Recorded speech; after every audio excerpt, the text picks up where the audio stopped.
There are wounds that don't bleed, words that can destroy a life. But there are also moments, just one moment, that can change everything. Isabel Cruz was once a humble middle school art teacher living in a low-income neighborhood. She loved with her whole heart, believed with blind faith, and held on to the hope that one day love and patience would be rewarded. But life doesn't always unfold the way we imagine. Sometimes people throw away the most beautiful things because they're too shallow to see their worth. Isabel was abandoned by her husband while carrying twin sons. No warm goodbye, no final embrace, just a cold sentence, "You are nothing." He, Nathan Hale, a tech entrepreneur, once at the height of success, invited his ex-wife to his new wedding, not out of love, but to humiliate her. But he had no idea that the woman he once called worthless had turned her pain into power. And that woman? She wouldn't just walk into the wedding. She would arrive like a storm of grace with two sons by her side, sons he never dared to claim. This isn't a story of revenge. It's a story of rebirth, of a woman thrown away who rose again, not to make him suffer, but to prove that no one, no man gets to define her worth, but her. The wall clock ticked towards 6 p.m. in the small kitchen, bathed in golden candlelight. Isabel Cruz carefully set the dinner table, as if it were the most important evening of her life. The scent of buttered toast lingered in the air, and the flickering candles danced in her hopeful eyes. Tonight, she would tell Nathan the most miraculous news of her life. She was pregnant. Not just one child, but two, a pair of twins. She adjusted her hair, slipped on the simple red dress he once complimented. Her hand rested gently on her belly. All her worries melted away with the thought of sharing this joy with the man she loved. The door creaked open. Nathan walked in. No smile, no greeting. He tossed his keys on the counter, his eyes distant and cold. "You're home," Isabel whispered, voice trembling with anticipation. "I have a surprise for you." He said nothing, poured himself a glass of wine and sat down. "We need to talk." She sat across from him, uneasy. "What is it?" Nathan looked her dead in the eye without hesitation. "Isabel, this marriage was a mistake. You don't belong in my world. You have nothing, no background, no potential, no value. I'm tired of pretending otherwise every single day." Her heart clenched. "Nathan, I'm pregnant. We're going to have a baby." He let out a mocking laugh. "Don't think I'm going to fall for that cheap stunt. That child isn't mine, and even if it were, I don't care." The room turned ice cold. The scent of toast vanished. So did the light in her eyes. "I want you out, tonight," he said, rising. "Don't make this harder than it has to be." Isabel froze. Years of dreams, built hopes, collapsed in a few brutal sentences. She didn't cry. The pain was too heavy for tears. She just watched him walk away, step into the bedroom, and close the door, like she had never existed. That night, she packed a small bag and walked out of the house she once called home, carrying a shattered heart and two unborn lives.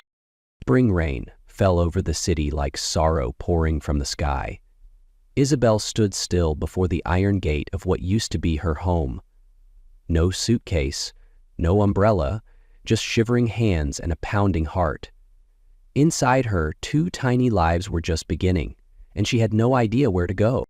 She had left when Nathan told her to, but after nearly an hour of aimless walking, with the rain growing heavier and the city swallowing her whole, she turned back.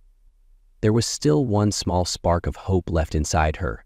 Maybe, just maybe, if he saw her like this, drenched, alone, still carrying his child, he would soften. She pressed the doorbell, once, then again. The porch light flickered on, the door opened. Nathan appeared, tired-eyed, a glass of wine in hand, still wearing the same white shirt from earlier. "Isabel?"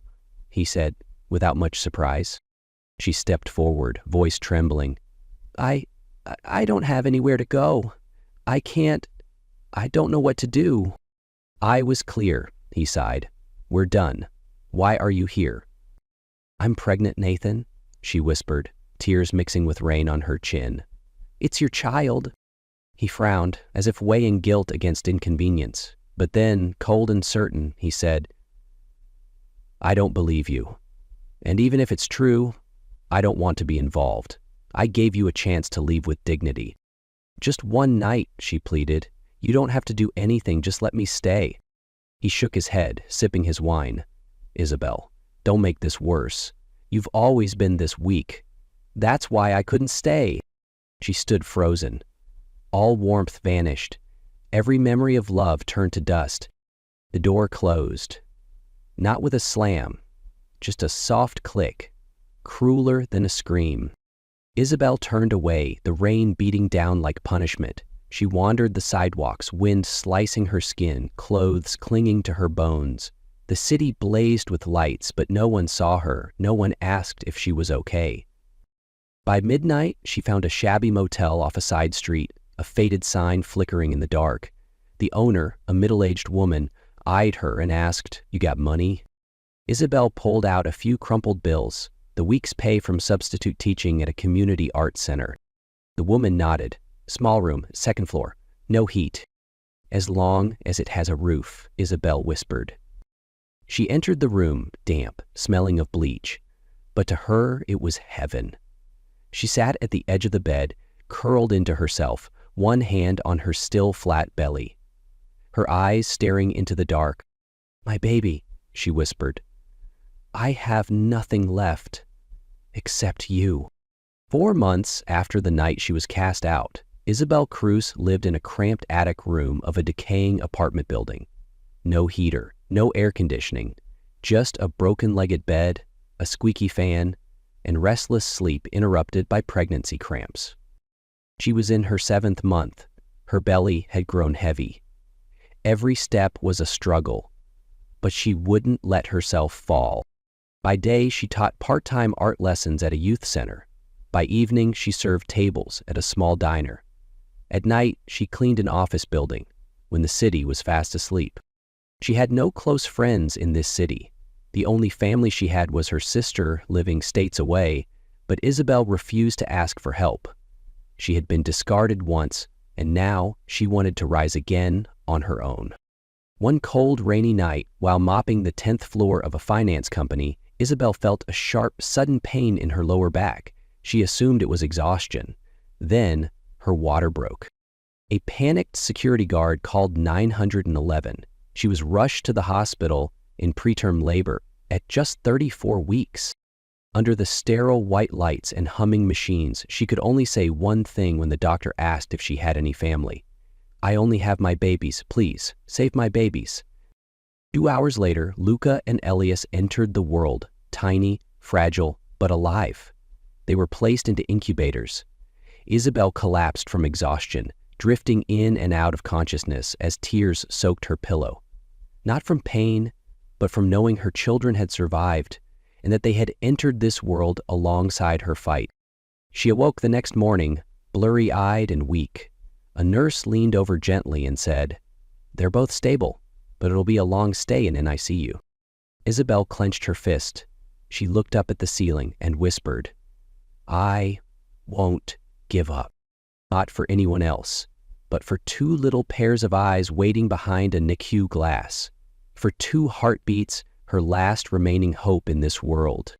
Every morning, Isabel Cruz pushed open the glass doors to the neonatal intensive care unit, walking toward the 2 incubators as if it were the holiest ritual of her day. Luca and Elias, her tiny angels, grew stronger with each delicate breath. She sang lullabies while they still needed ventilators. She read stories before their eyes could open. And when one of them wrapped a tiny hand around her finger for the first time, Isabel knew she was no longer the woman who had been left behind. She was a mother, and that was enough to begin again. 3 weeks later, when the twins were discharged, Isabel held them in her fragile arms and returned to the attic room, where nothing waited but 3 hearts beating in harmony. Unable to maintain 3 jobs, Isabel gave up her night janitorial shift. Instead, during the baby's naps, she pulled out her sketch pad. She drew their tiny faces. She captured dreams not yet spoken. One day, while picking up medicine at the local community clinic, she overheard a woman wishing for a portrait of her family to hang in the living room. Isabel stepped forward, hesitant but hopeful. "I could try drawing it if you'd like." That portrait, a family with 3 kids and an old dog, moved the woman to tears. "You should sell your work," she said. "There are so many people who need something this warm." From that moment, Isabel began taking orders through social media. At first it was friends, then friends of friends, then strangers. She named her page Cruz Creations. Within 8 months, she'd saved enough to move out of the attic and into a sunlit, cozy apartment with a little balcony. Luca and Elias grew up surrounded by love and watercolor skies. Every night, they sat beside her, helping place stamps on mailing boxes, giggling when she called them the best little assistants in the world.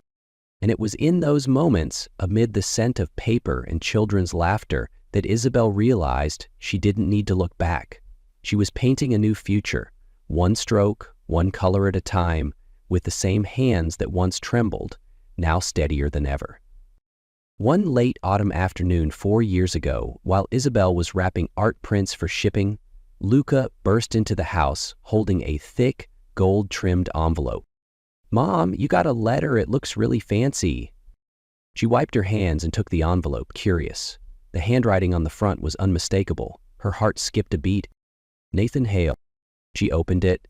Inside was a wedding invitation, embossed, elegant, accompanied by a handwritten note. "Thought you'd like to see how some of us recover from our mistakes." No greeting, no explanation, just arrogance wrapped in silk. Nathan was getting married to a woman from high society, his perfect ending, and he wanted Isabel, the woman he once called worthless, to witness it. She sat in silence for a few minutes. No anger, no sadness, just a slow, meaningful smile. He still thought she was the same woman he abandoned. He had no idea that the person he left behind didn't just survive. She had grown, flourished, and succeeded in ways he could never imagine. She stepped into her son's room. "Boys, want to go to a wedding?" The twins looked up, puzzled. "Whose wedding?" "Nathan's," she said calmly. Elias squinted. "That name sounds familiar." "He's your father," Isabel replied without hesitation. Silence. Then Luca asked, "Why are we going?" She knelt, placing a hand gently on their shoulders. Not to be angry, not for revenge, just to remind someone what they chose to walk away from.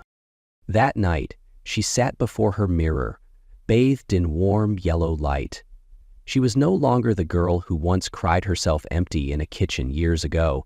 She was a woman who knew exactly who she was. This time, she wouldn't arrive with her head down.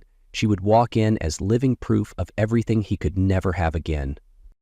The wedding took place in one of the city's most luxurious hotels, where crystal chandeliers dripped like waterfalls of light and classical music floated from a live orchestra in the corner. Guests arrived in floor-length gowns and tailored tuxedos. Champagne sparkled in delicate flutes, and the name of the groom, Nathan Hale, was spoken with pride, as if he were the center of the universe. And then the main doors opened. Everything paused. Isabel Cruz stepped inside, not rushing, not hesitating. She wore a stunning emerald green gown, the fabric flowing with her every move. Her hair swept into a graceful updo, a few golden strands framing her face. On either side of her, she held the hands of 2 young boys in perfectly fitted tuxedos, Luca and Elias. Miniature reflections of the man now frozen in the center of the ceremony.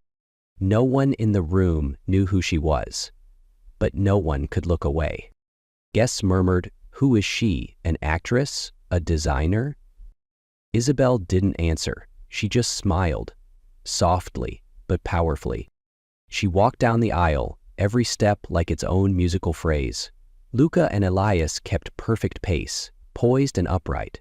2 boys who needed no validation, no approval. She stopped near the front row. That was when Nathan's eyes, those proud, calculated eyes, locked onto hers. His heart skipped a beat. Not from love, from fear. She stood there, the embodiment of everything he had once rejected. His fiancée, Stephanie, frowned. "Do you know her?" Isabel turned gracefully and nodded. "Hello, Stephanie. I'm Isabel, the mother of these two boys." Her gaze shifted to Nathan. "And the woman he walked away from while I carried them inside me." Silence fell over the room. No one laughed. No one breathed. Then Isabel continued calmly. "He once said I was nothing, so today I didn't come to interrupt. I came to remind him what he gave up." And with that she turned and walked away, leaving behind 100 stunned faces and a groom who could no longer remember how to speak. The ballroom remained frozen in silence after Isabel's powerful words, but she hadn't yet reached the exit when Stephanie's voice sliced through the air. "Stop." Isabel paused, turned around, calm, unwavering. "He's their father?" Stephanie stared at Nathan, suspicion sharp in her eyes. "Is that true?" Nathan looked around. Sweat gleamed on his forehead. 100 eyes were locked on him. She's making it up," he stammered. "She's just trying to stir up drama." "He had a family once," Isabel said evenly. "He chose to walk away." Stephanie stood frozen. She knelt to look at Luca and Elias eye to eye, and no DNA test was needed. The resemblance was undeniable. "They look just like you," she whispered. She turned slightly. "Luca, Elias, do you have something to say?" The boys didn't hesitate. Luca took half a step forward, chin raised, voice firm beyond his years. "We don't need you." Elias followed, steady and sure. "We have our mom, and she's strong enough for all three of us." Silence blanketed the room. Then, slowly, a single clap. Then another and another, until the room filled with a rising tide of applause. Not for drama, but for truth, spoken through the innocence and strength of two boys. Stephanie took a step back. She stared at Nathan as if seeing him for the first time. "You could lie to me, but you can't lie to the truth. I will not marry a man who abandoned his children and built his future on a lie." She pulled off her ring, held it tightly for a second, then placed it gently on the table. For all to see, the wedding was over. While Nathan stood frozen in place, a wave of murmurs swept through the guests. One voice rose. "Isn't that Isabel Cruz, the woman who runs Cruz Creations? I hired her for my firm's art showcase last spring." Another added, "She's the single mom Forbes featured last year, won Entrepreneur of the Year." The air shifted. Admiring glances turned toward Isabel, and Nathan now stood in the eye of the storm. Nathan stood frozen, gripping the ring. But it was too late. Investors began to leave. A state senator who'd supported him walked out in silence. The world Nathan built with pride was unraveling by the second. Luca reached up and held his mother's hand. "Mom, can we go now?" Isabel bent down and kissed his forehead. "Of course. I think we've said enough." And so they walked away, unhurried, unshaken. Behind them, the empire Nathan once ruled began to crack. Peace. 3 months after the wedding disaster, Nathan Hale lived alone in a one-bedroom apartment, its walls peeling and the ceiling leaking rain. The neighborhood was quiet and worn down, a far cry from the mansions, champagne galas, and exclusive circles he once called home. There were no voices calling his name. No applause, no flashing lights, no empty praise.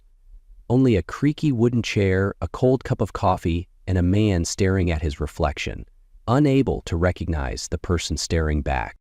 He had lost everything. His company was pulled from projects, investors backed out, bank accounts frozen to pay off legal debts. The board ended his contract with a single, curt email. But the greatest pain wasn't in the material things he'd lost. It was watching Isabel on television, standing center stage at a national arts conference, strong and radiant, a symbol of rebirth. She spoke about how art could heal and empower children. Her voice was calm, firm, free of resentment. Behind her, Luca and Elias smiled as they handed over a charity painting to an international children's foundation. Nathan sat motionless, his heart tearing. It was the first time in years he saw his sons. Older, smarter, self-assured. They looked like him, but they didn't belong to him anymore.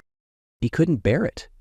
One rainy afternoon, he went to their school and stood quietly at the edge of the playground, waiting for the final bell to ring. Luca came out first. When he saw Nathan, he froze. "Luca," Nathan called, voice raw. "It's Dad."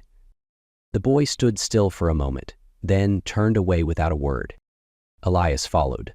Nathan stepped forward. "Can I have a minute with you?" The boy looked him in the eye. "You're the one who left our mom while we were still inside her, aren't you?" Nathan swallowed. I was wrong, deeply wrong." Elias nodded, not in anger, but in quiet sadness. "We're okay," he said. "Mom taught us to forgive, but forgiving doesn't mean letting you back in." Then they walked away, leaving Nathan alone in the rain. That night, he opened an old box tucked away in the closet, filled with the earliest sketches he'd made with Isabel back when they dreamed of a future together. Her note still marked the margins. "We'll build this together, now," daggers in his memory. He couldn't go back. He couldn't unsay the things he'd said, undo the things he'd done. He once had a family. He had called that woman nothing, only to realize now that he was the one the world would forget. The punishment hadn't come from a courtroom. It came in the form of two sons turning away, and the realization that the woman he threw away had become everything he could never touch again. Nathan didn't give up. After being turned away in the rain, he kept returning, week after week, standing quietly outside the school gates, keeping his distance, just to see his sons from afar. He didn't push, didn't call out. He simply waited. One time, he left a box of cookies outside their classroom with a note. "I'm not asking for anything, just hope you enjoy these." Luca was the first to soften. One rainy afternoon, seeing Nathan drenched, he ran out and handed him an old umbrella. "You don't have to be wet, Dad," he said quietly, before hurrying off. Elias took longer, but eventually he looked back, not with anger, but with a gaze that said, "We don't hate you anymore, but we're not ready to call you family." Nathan reached out to Isabel too, not to ask for a second chance, just to say, sorry, a real apology with no expectations. They met at the cafe they used to visit years ago. She arrived 10 minutes late, not because she doubted, but because she needed time to brace herself. "I don't expect forgiveness," Nathan said, voice low, "but I want you to know I'm no longer the man who said those things." Isabel didn't respond. She just stared out the window, hands gripping her coffee as if letting go would break her. Inside her, a silent storm raged. She still loved him, a love that didn't vanish overnight, that couldn't be erased even after being trampled. But every time she looked into his eyes, she saw herself, back then, standing in the kitchen, holding her belly while her heart shattered. "I survived," she whispered, her voice tight, but the scars never left. Nathan nodded. He didn't beg, just listened, and she realized that was the biggest change of all. Time passed. Isabel allowed him to attend a few school events, the art fair, award ceremonies, field day. Luca and Elias slowly learned to say Dad without it feeling heavy, but they also knew Mom was the one who had always been there, from the beginning. Once, Isabel caught Nathan standing behind the school stage, quietly taking pictures of the boys, then deleting them, as if he didn't feel entitled to keep anything not truly his. She cried, not from weakness, but because she understood something painful. Some people regret with all their heart, but not everyone deserves to return. She had forgiven, she had released the anger, but she was no longer the same Isabel who once handed over her heart to someone not ready to hold it. Now they were no longer enemies, no longer strangers, but not quite a family, not yet. Time passed, like watercolor paintings fading in the sun. Luca and Aaliyah stepped into adolescence. Isabel expanded Cruz Creations into a community arts academy, offering free classes for underprivileged children. Her name appeared on magazine covers, but she kept her quiet life. Balcony flowers and peaceful dinners with her sons. Nathan, now working steadily at a small nonprofit, remained a distant presence in his sons' lives. He never intruded. He came only when invited. He learned to love from the space Isabel allowed. One day, Luca handed Isabel a letter. "Dad wrote this. Maybe you should read it." In the letter, Nathan asked for nothing. He simply wrote, "Thank you for letting me make amends, not to return, but to become someone our children can be proud to call their father."